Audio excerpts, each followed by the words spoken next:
Africa has always been a mother that receives all. Africa is like, I think if Africa was not part of the continent of the world would be missing a lot.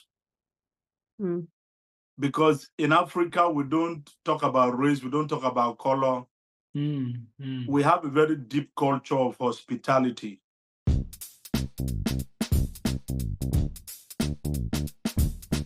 Hey everyone, welcome to Rhythm and Rome with Benef, Paul, and Trecia. So, welcome to our 4-part series on Africa. What? Yes. And today we spoke to Apostle Willie, and he is enlightening us on what it is to be or live in Africa, and how we are changing that narrative. It's very difficult to see people who are deeply in search for the good of humanity to a point that it will move them to tears. The three of us have never been to Africa, and we've realized that we don't know anything. Like the things that we've seen on the news media, I just don't feel like it's an accurate representation of what Africa really is all about. Like what you just said with the hospitality and the philosophy on life, and so that's why we're doing this series about Africa, so we can share this knowledge with the rest of our listeners too. If you don't go there, I just feel like you don't really know. You don't really have a concept unless you physically go to Africa. At least that's what we've been hearing from the other people that we've interviewed. It's just, incredible. I grew up in 2 African countries. One of them was Nigeria. The other of them was Cameroon. And I think where I got most of my experience, because I stayed there longer, was Nigeria. That is my maternal home. And growing up was very interesting for me because I grew up in a family that loved God. I grew up in a family that had strict adherence to morality. I mean, with the little they know, because Christianity was brought into Nigeria, into Africa generally. But before Christianity came, we were talking to God. So I grew up in a community that believes that every child belongs to you, not just your parents alone. And so it is a responsibility of every adult to make sure that they take care of you, because if you grow up to cause trouble to the community, it's going to affect everyone. I also grew up in a community where when people wake up in the morning, they knock at the door of their neighbors to find out if they are still alive, if they slept well. I grew up in a community where if you see gun anywhere, it's for those who have been licensed to hunt with the gun. I grew up in an environment where if you come home and tell your parents that an adult had hit you because of something bad you do, your parents will beat you because they believe the adult is right. I'm laughing at that because I can relate a little bit with my own parents. Yes, we know that well. I grew up in a community where we respect our traditional rulers more than elected political officers. Right. Because our traditional rulers are going to be sitting on their throne for life. Political office is 4 or 5 years and they get out. So when we go to greet them, we call them the Obas. When we go to their palace to discuss anything with them, the first thing we do is that we prostrate on the ground for them. And then secondly, they have to ask you to sit down before you can sit. And then thirdly, we present them with a gift. And another thing I want to say is that I grew up in a culture that believes so much in eating natural meals. And that is why longevity is not an issue with them. Our grandparents, you see them at 70 years of age, they are still going to the farm and working farmlands that are unbelievable. When they are sick, they don't go to the pharmacist because they believe that everything that has been processed in the pharmacist is harmful to their system. My grandmother, anytime we are sick, she goes into the backyard and gets some leaves and gets some bark of trees and then heat that up in the fire very well. And then it turns into some kind of color, reddish color or something. When you take one of it, you are fine. Africa seems to be so close to divinity than the world can ever know. And it is sad that the media has used Africa for many, many ages for their unhealthy propaganda. Of course. Yeah, because if not for Africa, the Western world would not be what it is today. That is an absolute great point you made, because I don't think people see it in that sense, you know. And it's because it is not projected through the media that control the narrative of the society. What was the decision to move to the United States? And now that you have, all this, this love and this community, you moved to the United States. What was your impression? As an African child growing up, the way the media projected the Western world, they make it in such a way that you will want to visit it. Okay. And not just that, my wife was born in Africa, and so the dad took her out of Africa for many years, and she was in the United States. And then when it became real that this is a woman that I was going to be spending the rest of my life with, and she's in the United States, she had to come down to Africa. We did the marriage, and she returned back. For her, she didn't want to stay in Africa because she has been so used to the United States, the Western world. And so one of my decisions of coming was not to run away from Africa, but was to respect the decision of the woman I love to say, okay, we can make a family in the United States together, but I'm not entirely leaving Africa because home is home. So with all the media publicity of the Western world and how beautiful it was and everything like that, I said, okay, let me go see it and know how it is. And then when I came, I saw it, and I even up to now, I'm still experiencing a lot of cultural shock. But I had to be here because, number one, my family, my kids are raised here, and my wife is here. And so, but I still have my ministry in Africa with our head office in Abuja, and I still coordinate missions across the world. We have more than 500 missionaries in our network from different African countries. No, that's amazing. For love, I love that. So the old traditional story of love. You came for love. Yeah. Now, how long had your wife been in the United States at the time, or how long had she lived in the United States prior to you moving? 20 years. Wow. Oh, wow. Okay. You had mentioned culture shock, and can you talk a little bit more about what things like shocked you or were just so different that it was crazy when you got to the United States? Now, number one,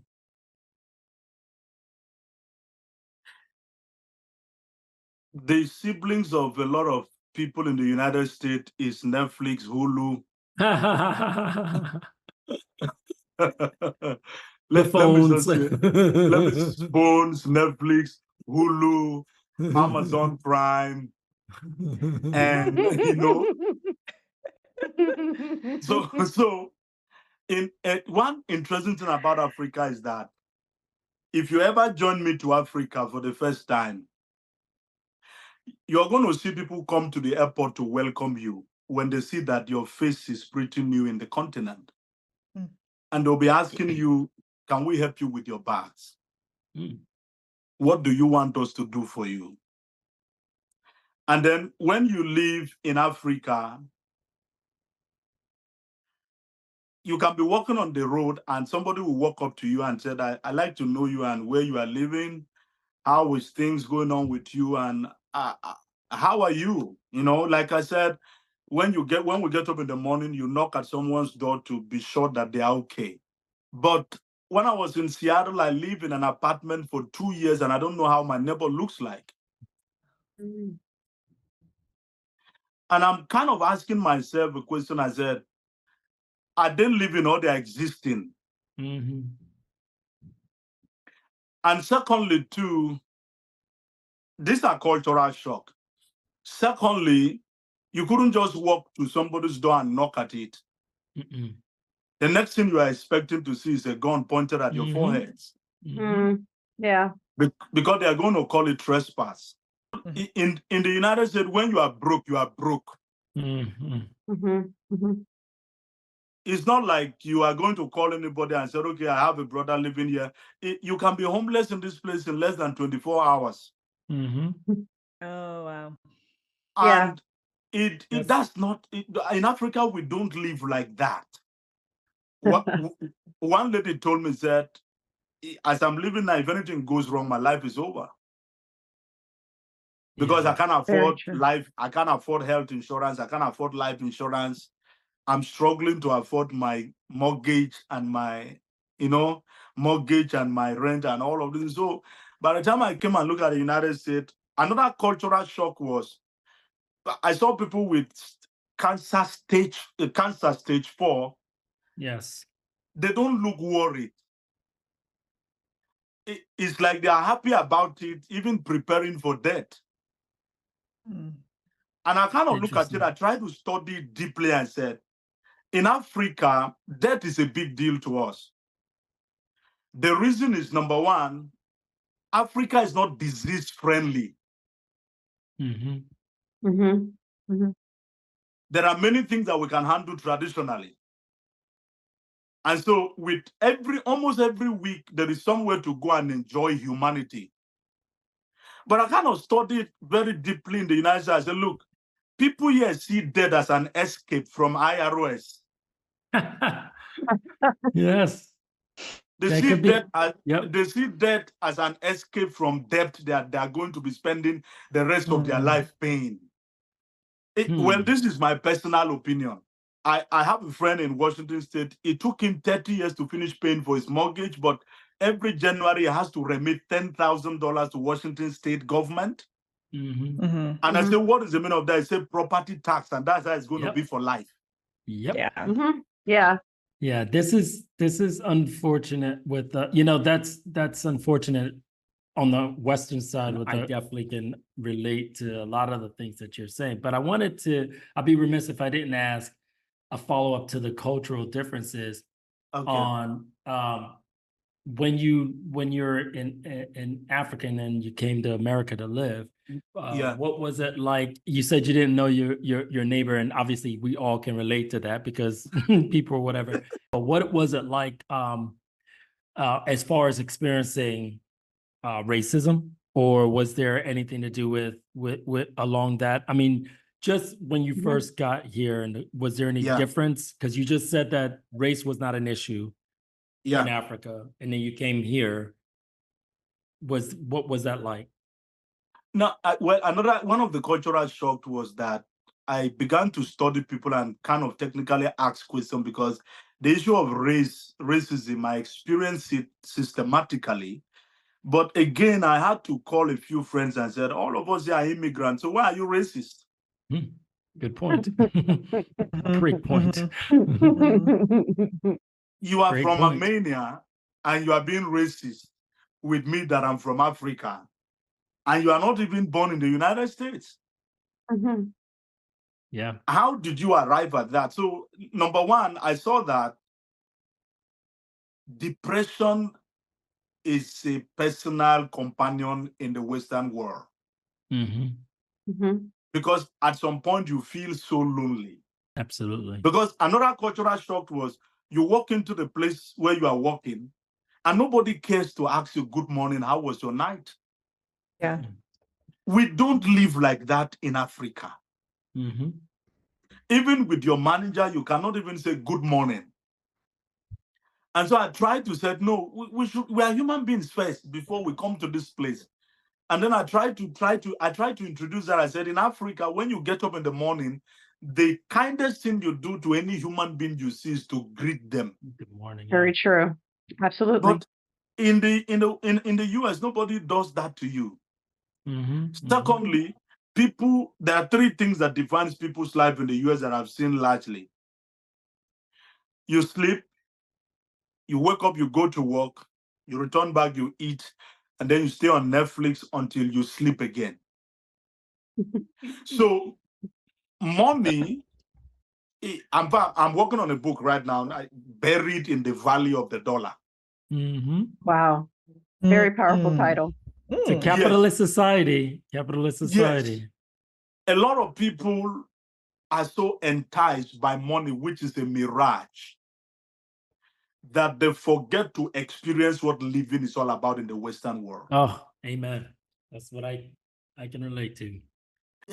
I was talking to a lady. She told me, said, Willie, I work here for 8 hours, and when I get home, I still have to do an Uber from 7 p.m. till 11 p.m. And that cannot still make me live the life I want to live. And he says sometimes I feel like just going to the seashore where nobody's going to be asking me for your monthly mortgage, your car payment, your car insurance, your life insurance. See, in Africa, we don't get up in the morning and see our government begin to put burden on us. I have landed properties in Africa. I acquired the property, I maintain it. Nobody comes to disturb me for one tax or the other. If I need water, I can dig a borehole in my property, pay the necessary fee I need to pay the government, and dig it. It's mine for life.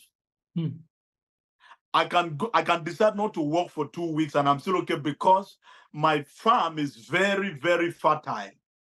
But here in the States, when you come in, if you are not wise enough, people will take a vehicle that is having issues and they can outsmart you with credit cards and all of those. So there are so many, there's a lot of things going on in the Western world that is enough to make you live in depression. In fact, another cultural shock was that when I came to the United States, I discovered that people were taking drugs over anxiety. I've never had it in my life before. You're specifically talking about prescription drugs. Yes. Yes. There's a lady, he said, I must take it because I was talking to a young man the other day. He said, Willie, sometimes I sit down in my room with all the ACs, I'm still sweating. Because I'm thinking, what if I lose my job? What do I do? Yeah. So it's like you're living on the tip of the edge. And so when you go to the hospital and doctors say, oh, there is a terminal illness, you say, okay, that's fine. Because it's better to escape from these realities. Yeah. Wow. Than to remain in this uncertainty. What have you seen changed in Africa, since, you moved to the United States, like up to now? Okay. I was discussing with an American 2 weeks ago, and she told me, said, Willie, for me particularly, the American dream is to leave America. Make the money and leave. Yeah. Right. So we've all been talking about moving somewhere else. Yeah. No, really, this is the truth. And especially a lot of people of color have been moving out of America in droves. And these are not older people of color. We're talking about people that are in their 40s, just saying the heck with it. I'm out, kind of thing. And it's interesting that you mentioned that. Make the money and go. Yeah, just make the money and go, because if you want to stay, somebody will find a way of collecting it from you. Oh my God, that's so true. I can relate to that too, Apostle Willie. Like I live in Paris and I'm still paying taxes in the United States. Crazy. Like, tell me, how does that work? Plus, I'm paying taxes here in France. So What has changed in Africa is the future of the world, in fact, Africa is the next future of this world. Mhm. And some of the things that have changed is our leaders are beginning to rise up to say it is not right for you to come to this place and invest, and you are making use of our mineral resources and just giving us a few percentage of it.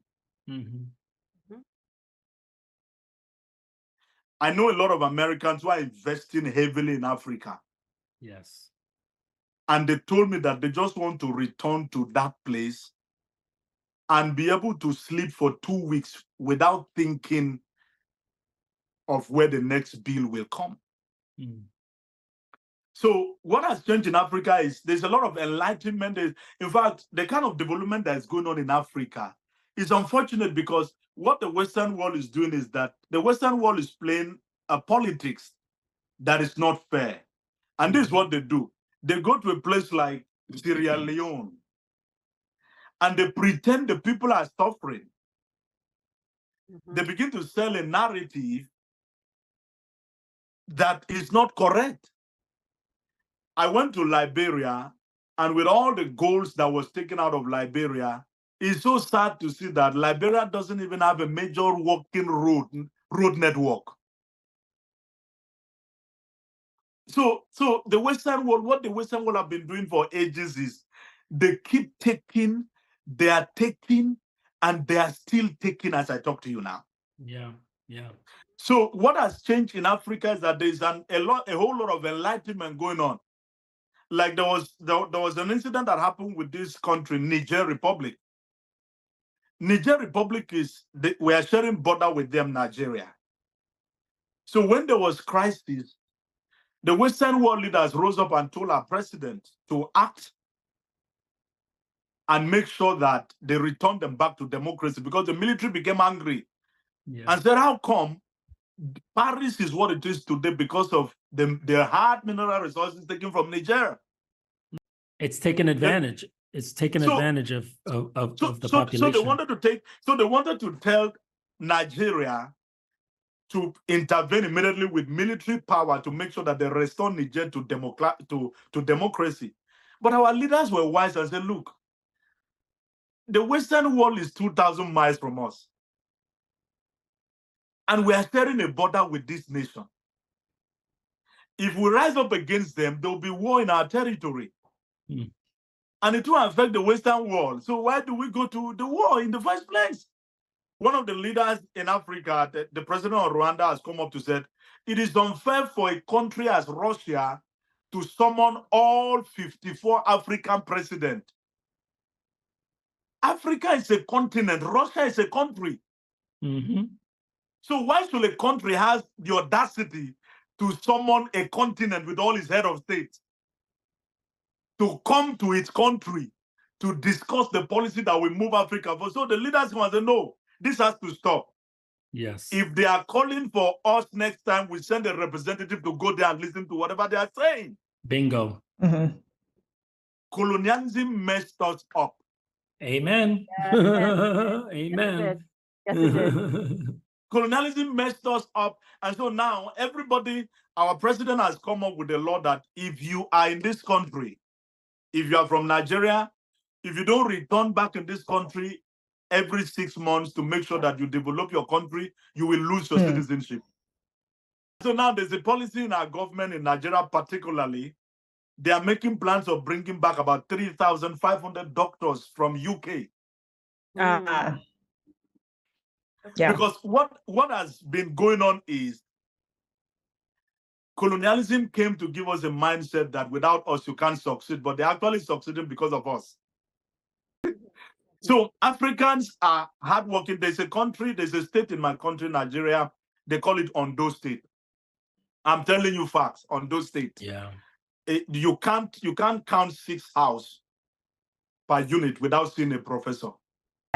I'm so excited to take this adventure. And I just, I really, really hope that we get to come to Africa and visit, because you've painted such a wonderful picture and given Yeah. such a great narrative, a new lens to see Africa through. And I just want to thank you for that.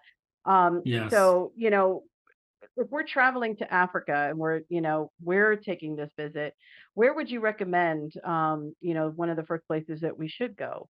What should we see?